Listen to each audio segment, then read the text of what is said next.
Acts chapter 14.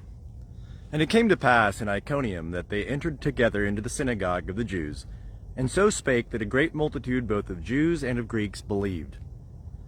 But the Jews that were disobedient stirred up the souls of the Gentiles, and made them evil affected against the brethren.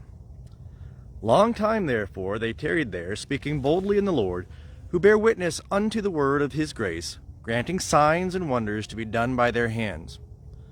But the multitude of the city was divided, and part held with the Jews, and part with the apostles.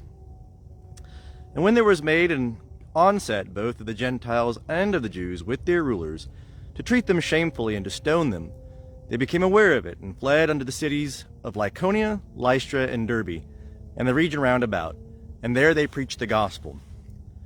And at Lystra there sat a certain man, impotent in his feet, a cripple from his mother's womb, who never had walked. The same heard Paul speaking, who, fastening his eyes upon him, and seeing that he had faith to be made whole, said with a loud voice, Stand upright on thy feet. And he leaped up and walked.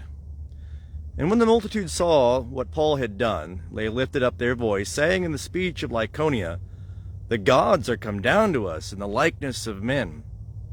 And they called Barnabas Jupiter, and Paul Mercury, because he was the chief speaker.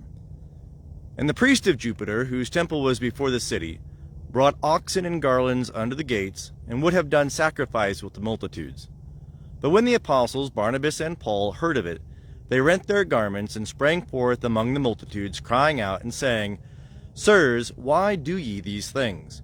We also are men of like passions with you, and bring you good tidings, that ye should turn from these vain things unto a living God, who made the heaven and the earth and the sea, and all that is in them, who in the generations gone by suffered all the nations to walk in their own ways. And yet he left not himself without witness, in that he did good, and gave you from heaven rains and fruitful seasons, filling your hearts with food and gladness. And with these sayings scarce restrained they the multitudes from doing sacrifice unto them. But there came Jews thither from Antioch and Iconium, and having persuaded the multitudes, they stoned Paul, and dragged him out of the city, supposing that he was dead. But as the disciples stood round about him, he rose up and entered into the city. And on the morrow he went forth with Barnabas to Derbe. And when they had preached the gospel to that city, and had made many disciples, they returned to Lystra, and to Iconium, and to Antioch, confirming the souls of the disciples, exhorting them to continue in the faith, and that through many tribulations we must enter into the kingdom of God. And when they had appointed for them elders in every church, and had prayed with fasting, they commended them to the Lord on whom they had believed.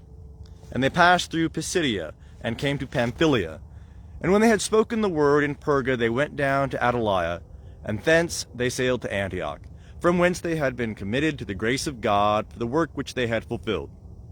And when they were come, and had gathered the church together, they rehearsed all things that God had done with them, and that he had opened a door of faith unto the Gentiles. And they tarried no little time with the disciples.